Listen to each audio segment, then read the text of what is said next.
உங்களுடைய யூடியூப் சேனலுக்கு ஆட்சன்ஸ் கிரியேட் பண்ணுறதா இருந்தால் என்ன எலிஜிபிலிட்டி அப்படிங்கிறத இந்த வீடியோவில் பார்க்கலாம்.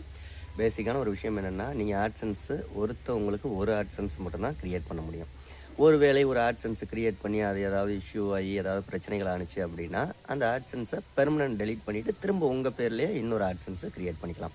ஆக மொத்தத்தில் ஒருத்தவங்களுக்கு ஒரு ஆட்சன்ஸ் தான். ரெண்டாவது விஷயம் என்னென்னா, 18 வயசு கம்ப்ளீட் ஆனவங்களுக்கு மட்டும்தான் ஆட்சன்ஸ் ஓப்பன் பண்ண முடியும். 18 வயசுக்கு கீழே உள்ளவங்களா இருந்தீங்கன்னா உங்கள் பேரண்ட்ஸ் அல்லது கார்டியன்ஸ் பேரில் நீங்கள் ஆட்சன்ஸ் ஓப்பன் பண்ணிக்கலாம். 18 வயசு கம்ப்ளீட் ஆகிருக்கணும் ஆட்சன்ஸுக்கு.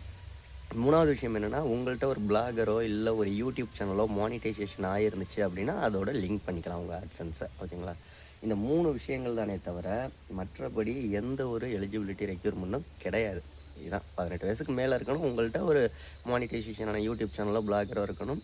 மூணாவது விஷயம் என்னென்னா, ஒருத்தவங்களுக்கு ஒரு ஆட்சன்ஸ் தான் ஓப்பன் பண்ண முடியும். இது 3 மட்டும் உங்கள்கிட்ட இருந்துச்சு அப்படின்னா, இதை தவிர்த்து passport, driving licence, voter ID, PAN card இது 4ல் ஏதாவது ஒரு ஐடி ப்ரூஃபும் இருக்கணும். ஏன்னா ஆட்சன்ஸ் கிரியேட் பண்ணுறது முக்கியம் இல்லை, ஐடி வெரிஃபிகேஷன் பண்ணுறப்ப இதெல்லாம் தேவைப்படும்.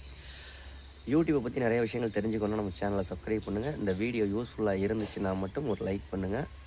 யூடியூப் ரிலேட்டடாக, ஆட்சன்ஸ் ரிலேட்டடாக எதுவும் டவுட் இருந்தால் கமெண்ட் பண்ணுங்கள். அடுத்த வீடியோவில் சந்திக்கலாம். நன்றி.